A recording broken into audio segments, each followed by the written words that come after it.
You know, I watch a lot of TV news, including CNN and MSNBC, so you don't have to. And I've noticed something. The coverage of the economy no longer seems to be leading the headlines. So, is inflation no longer an issue? Food prices, gas prices? Are the debt and deficit no longer problems? Are the so-called entitlement programs no longer unsustainable, as has been said by both Presidents Clinton and Biden? No, everything is peachy. When we talk about deficit reduction, when we talk about being fiscally responsible, this is something that the president has talked about since the campaign. And you hear me, just as I did moments ago, talk about the $1.7 trillion deficit that he did the first 2 years. Now, my guest has written several books on finance and on the economy, including this one called Game Plan: How to Protect Yourself from the Coming Cyber Economic Attack. He says panic is the worst strategy, that abandoning the stock market could be a very bad idea, that some investments that seem safest could be the riskiest, and he offers advice on how to balance your portfolio for maximum protection. He's a senior fellow at the Center for Security Policy. He's CEO of Freeman Global Investment Council. Please welcome Kevin Freeman. Kevin, thank you very much for coming on. So the economy, smooth sailing, it's all good. Yeah, right. The president talked this morning about his budget plans. They're terrible. We have a $32 trillion debt, and we have higher interest rates. Last year, we paid about $140 billion in total interest. Now, if you take the 2-year interest rate, which is almost 5% on a $32 trillion debt, you're going to pay $1.6 trillion in interest only, which is the vast majority of the total tax receipts from all the citizens anywhere in America. I mean, we only raise $2.6 trillion a year in income tax revenue from individuals, another $0.4 trillion from corporations. So $3 trillion of actual, not payroll tax, but actual taxes. And half of that's going to be going to interest only. No, this is a terrible budget. It's a terrible economy. We don't have a revenue problem, do we? We have a spending problem. No question. Yeah, $3 trillion is a lot of money that we're taking in revenues, and it goes up every time we cut taxes. But when you spend this much and interest rates go up and you have this high a debt, you've got a serious problem. Now, you said something, I want to go back to it. You said every time we cut taxes, revenue goes up. This is the opposite of what the left, of course, thinks happens. Oh, absolutely. But it's very simple. I met Art Laffer years and years ago, and he pointed out that there's an optimal tax rate. And when you have it too high, let's say the tax rate were 100%, you'd have no economic activity because nobody'd do anything, and you get zero in taxes. If you take the rate down, as we did under Kennedy, as we did under Reagan, as we did under Trump, in every case, you see revenues increase, not decrease. Kevin, this is a political question. You left out Calvin Coolidge. He dramatically not only cut taxes, but also cut spending for, I think, the first and only time it's ever happened. You mentioned Kennedy, the tax cuts under Kennedy. You mentioned under Trump, under George W. Wouldn't you think that maybe, even if you're on the left, you say to yourself, gee, maybe I was wrong about the fact that when you cut taxes, you're going to get less revenue, when in fact, we've done it several times throughout our nation's history. We've gotten more revenues. Wouldn't you think a light would go on, maybe even in Nancy Pelosi's head at some point? No, that assumes, Larry, that Nancy Pelosi wants to maximize revenue. She does not. She wants to maximize government control. And this is always true with the left. On the right, we think that money is what our target is. The left thinks if we grab enough power, then we can get all the money we need. And so their goal is power and authority, not to maximize revenues or to make the economy work. Let's talk about inflation. As I mentioned, 40-year highs. It's come down a little bit, but we were pretty much at double-digit inflation a little while ago. What's caused it, Kevin? Well, they let the inflation genie out of the bottle, and that is because we paid all this money to people that weren't working. They weren't being productive. We flooded the system with money. Too much money chasing too few goods always causes inflation. That's the classic definition of it. And in fact, what we did during COVID was everything was shut down and we started sending people money and there wasn't anything to buy. But we've let the genie out of the bottle in wage inflation. Now people are working and they say, you know what, I'm not being paid enough. I should be paid more. And what that leads to ultimately is such a dissatisfaction. You know, I talk to a lot of young people and they say, I'm only getting $20 an hour. I should get 25 or 30 for what I'm doing. And I think back to when I was growing up, if I got $3 or $4 an hour, that was the minimum wage then, I thought I was doing pretty good. Right now, people's expectations are so high and their work ethic is so poor that we're creating massive inflation, not to mention the fact that we have supply chain disruptions, that we've outsourced our economy to China, and so many other factors. The way the Fed is fighting inflation is to increase interest rates. Your thoughts? Well, that's how you do it because that's what happened with Reagan. The problem here is when you have a $32 trillion federal debt and you increase interest rates. In my lifetime, in your lifetime, Larry, we saw 10% federal rates. If we had 10% federal rates on our current debt, it would take every penny we raise in taxes, 100% of all the corporate and personal income taxes, not counting the payroll taxes, but 100% of those taxes just to pay the debt. We've caused quite a problem. The solution is economic growth. The solution is reduced regulation. Solution is to reduce federal spending. We can grow our way out of this if we focus and make that the priority. But if the priority is to grow government, which it clearly is for the Biden administration, well, I hate to say it, we're screwed. Thank you for centering yourself.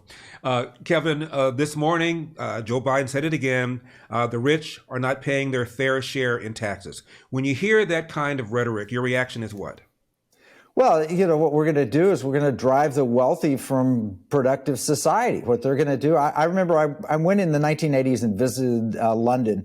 My father took us on a conference trip, and I was just fresh out of college, and I met Lord and Lady Brockett. They didn't invest any of their money in anything productive. What they did was they bought artwork and Rolls Royces and everything else. And I said, why are you doing this?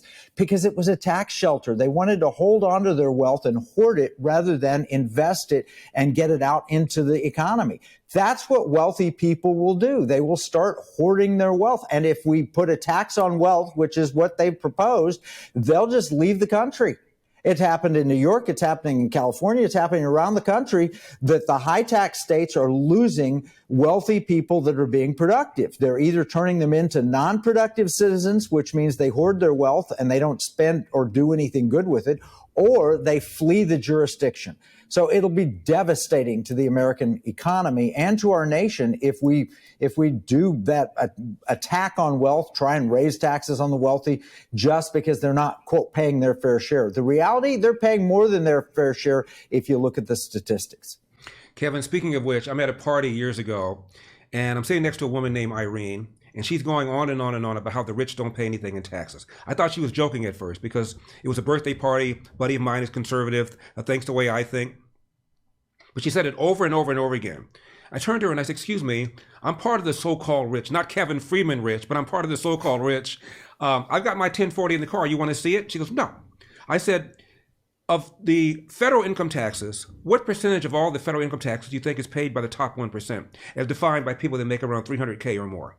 She said, 1%, 2%. And I had this incredulous expression on my face. And I thought she was going to then ask me, Kevin, what's the actual number? And you and I both know the actual number is close to 40%. And she never asked, even though she knew she was wrong because of my expression, because of the way other people around the conversation were reacting. She didn't ask because she didn't want to know. I have a good relationship with Investors Business Daily, and I once asked them to do a poll to find out how many Americans knew that the top 1% pay about 40% of all the federal income taxes. And they did a poll, and only about 12% of Americans knew it. A large number of the top 1% didn't even know it, Kevin. Well, because they're promoting the politics of envy, which is, well, they're rich and they shouldn't be rich. I ought to be rich. Take their money and give it to me. But the reality is what you just said, Larry, absolutely 100%. The rich are paying more than their fair share. Got a question for you. Are you concerned with stock market volatility? Markets closing in on their worst year since the financial crisis. Since 2020, the Dow closed down more than 1,100 points. Financial markets had their worst day since the start of the pandemic. Do you really trust this economy? The U.S. economy could be headed for a recession. Tonight, the alarming spike in inflation soaring to its highest level in nearly 40 years. What if you can invest in a portfolio with a high fixed rate of return that's not correlated to the stock market? Well, you can turn your monthly income on or off, compound it, whatever you choose, and get this, there is no loss of principal if you need your money back, and absolutely no fees. Just log on to investyrefy.com. Folks, I personally invest with my own money with YRefi. So log on to investyrefy.com or call 888-YREFI24. That's 888-YREFI24. Now, let's talk about what people should do to protect themselves that you've written extensively about in many of your books. What do we do about inflation? What do we do about the stock market? What do we do about cryptocurrency? Give me Kevin Freeman's take on all of this. Well, in inflation at the national level, we need to have elected officials who understand that you can't run deficits forever, that the dollar is not a permanent world currency. What we ought to do is we ought to go back to the basic principles of the Constitution. And one of those principles, and they're going to introduce in Texas in a bill this week, will be to make Texas-based legal tender from gold and silver deposits. It's in the Constitution, Article 1, Section 10. No state shall make anything other than gold and silver coins tender. So Texas is doing that. Other states are following. We need to find, as individuals, way to invest in productive businesses and society, and the federal government needs to get off our backs. But this is something we're going to have a change of administration. We need reduced regulation. We need increased growth. We need a focus on energy independence. We need not to be funding Green New Deal strategies that support China, such as solar panels and wind power and so forth. If they're economic, great, but we ought to build them here in the United States. We need to revamp our economy to take us back. I hate to say it, back to the Trump years. Trump got the government off our backs and the economy was booming. It hasn't been booming since. Stock market and young people. Yeah, young people ought to invest in the stock market because it is the greatest long-term wealth creator. But we've got to make some adjustments. Great businesses like Uber don't go public until all the cream is gone. 20, 30 years ago, you could invest in Apple or Google, and they had enormous opportunities. We've taken that away. All the IPOs that are going into the stock market are ones where the cream has been taken. So we've got to address the wealth gap. And we do that. I produce a show, as you know, Economic War Room. And in Economic War Room, we have solutions for all these problems. And we have a wealth gap solution, and that is to get good financial advice, a good financial advisor, and have them sit beside you, and then to get the federal government to open it up so we don't have a nanny state telling you you can only invest in an index fund that's approved by the federal government, but actually making public equity something that has real opportunity again. So we have to address these very serious problems caused mostly by this current administration or the Obama administration. Once we address these, America can be off to the races again. We can be the great city, shining city on a hill. Real estate, both residential and investment. I think real estate's a great investment over the long term. It depends on where you live, but when interest rates are rising, it makes it a terrible investment because it's hard to sell your real estate. So we have high property prices now and rising interest rates. If we can get the economy back on track long term, real estate's a great investment. Government notes, treasury bills. Right now, they pay something. So look at a 2-year treasury note. That's attractive. It's paying almost 5%. I wouldn't lock my money up with the government forever, particularly because we know the Chinese and others are going to be attacking the U.S. dollar. Inflation erodes investments. But right now, they're paying almost 5%. The problem, though, is inflation is running hotter than that. So you're actually losing money to inflation. And that's going to be the case until we get inflation under control. Gold and silver, and if so, how should people hold it? Yeah, I don't think gold is actually an investment. I think it's money. And I think ideally the best way to hold it will be in the Texas Bullion Depository if we get the Article 1, Section 10 law passed in Texas. But you can hold it in various forms. You can hold it in coins, numismatics. You can hold it in exchange-traded funds. It gets very complicated all the ways you can hold gold and silver. I put a whole chapter in my book on this. But I think every portfolio ought to have some gold and some silver. Finally, Kevin, cryptocurrency and the effect of the collapse of FTX. My personal belief is that cryptocurrency, while it's a great idea, has two values to it. It's scarcity value and a privacy value. The scarcity value is obvious, except it can be defeated by 1,000 different forms of crypto coins, Bitcoin, then Ethereum, and then all the others. So that's a risk. And then the second one is the privacy, and I think the federal government's about to try and take that away. So it depends on the legislation. Biden put an executive order in to take a digital dollar into play and replace all of the cryptocurrencies. If the federal government goes after the Bitcoins, look out. They're going to be a problem.